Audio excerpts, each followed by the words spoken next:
Assalamualaikum warahmatullahi wabarakatuh.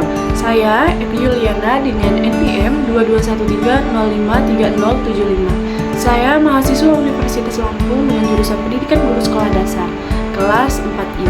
Di sini, saya akan memenuhi tugas ujian akhir semester Pendidikan Inklusi yang diberikan oleh Ibu Amrina Izzatika, Magister Pendidikan.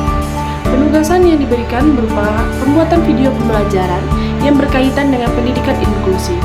Di sini, saya memilih tema pembelajaran tentang bagaimana pendekatan pembelajaran matematika terhadap anak berkebutuhan khusus penderita autis dengan menggunakan media puzzle. Langsung saja kita bahas satu persatu. Sebelumnya, apakah kalian tahu apa yang dimaksud dengan anak autisme? Anak autisme adalah anak yang memiliki gangguan perkembangan pada otak yang memengaruhi cara seseorang berinteraksi, berkomunikasi, serta menanggapi lingkungan sekitarnya. Individu dengan autisme mungkin memiliki kesulitan dalam berkomunikasi secara verbal dan nonverbal, mengalami kesulitan dalam berinteraksi sosial, serta menunjukkan pola perilaku yang terbatas dan berulang. Setiap individu dengan autisme memiliki tingkat keparahan yang berbeda-beda, sehingga pengalaman dan gejala autisme dapat bervariasi antara satu individu dengan individu lainnya. Jadi, autisme adalah kelainan perkembangan saraf yang memengaruhi bagaimana seseorang berkomunikasi dan berinteraksi dengan hal-hal di sekitarnya. Terkait dengan tema, tadi anak autisme juga perlu untuk menerima pendidikan, baik dari orang tua maupun guru, sehingga sekolah perlu menyediakan beberapa tenaga pendidik khusus agar bisa membantu melayani anak-anak berkebutuhan khusus.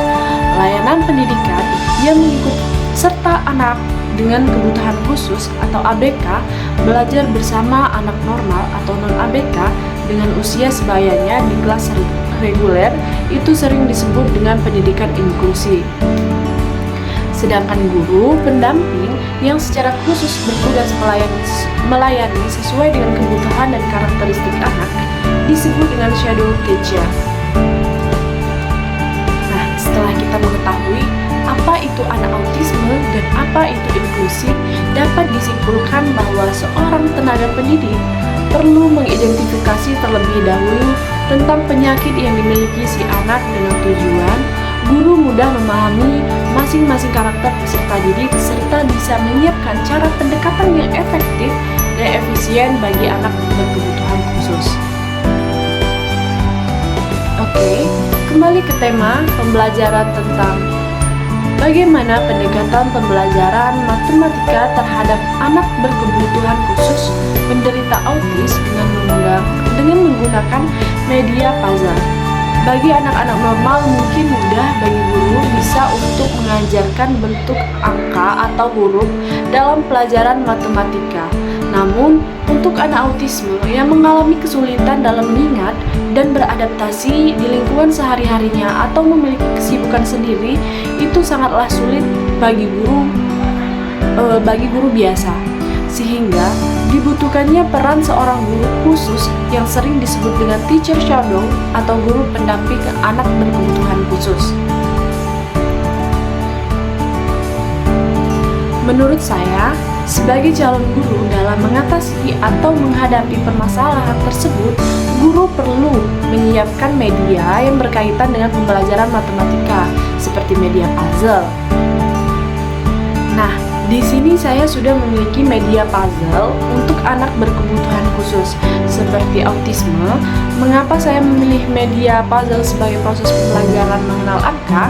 Karena media puzzle ini merupakan salah satu permainan sekaligus pembelajaran yang menyenangkan dan aktif, sehingga anak autisme akan lebih mudah memahami pembelajaran matematika dengan media puzzle. Nah, media puzzle ini juga tidak hanya dikhususkan untuk anak berkebutuhan khusus, tetapi anak normal juga rata-rata senang belajar dengan media puzzle. Untuk cara penggunaannya, boleh kita lihat pada video seperti di samping. Di sini sudah terdapat papan puzzle di mana kita akan memasukkan angka 1 sampai dengan 5. Mengapa angka 1 sampai dengan 5? Karena kita untuk melihat bagaimana proses anak peserta didik berkebutuhan khusus, apakah mereka bisa mengingat angka 1 sampai dengan 5.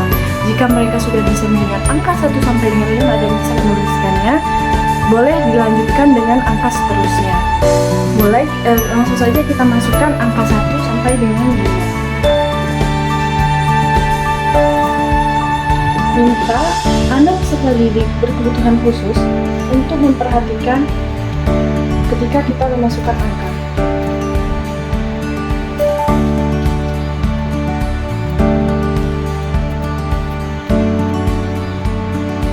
Kemudian, perintahkan anak peserta didik untuk memasukkan angka yang sesuai dengan di atasnya.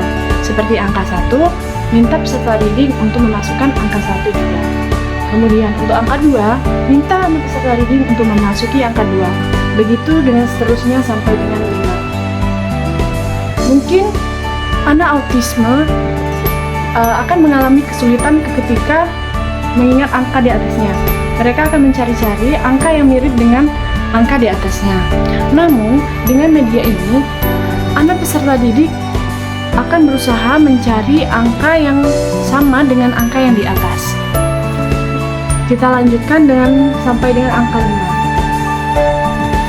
Peserta didik akan mencari angka yang ada di dalam kotak di bawah. Bahkan angka ke bawah. Mungkin pembelajaran mengenal angka adalah hal yang mudah dan sepele, namun bagi anak autisme adalah hal yang sulit karena mereka membutuhkan daya ingat yang cukup lama untuk mengingat angka tersebut. Setelah anak autisme bisa mengenal angka, guru juga perlu melakukan evaluasi dengan meminta anak berkebutuhan khusus untuk menuliskan angka yang mereka masukkan sebelumnya. Ketika anak autisme bisa mengingat dan menulis angka, mungkin pembelajaran bisa berkembang dengan materi selanjutnya seperti hitung-hitungan dan pengurangan. Mendidik anak berkebutuhan khusus tidaklah mudah. Banyak proses yang perlu dilakukan dan banyak cara yang perlu difikirkan untuk menghadapi anak-anak berkebutuhan khusus. Walaupun proses pengajaran dan berkebutuhan khusus sangatlah menguras tenaga pendidik. Seorang pendidik juga harus memberikan yang terbaik untuk anak muridnya. Mungkin pembelajaran dari saya cukup, kurang lebihnya saya mohon maaf, kepada Allah saya mohon ampun. Saya harap video yang saya sampaikan bermanfaat bagi kita semua. Saya akhiri, Assalamualaikum warahmatullahi wabarakatuh.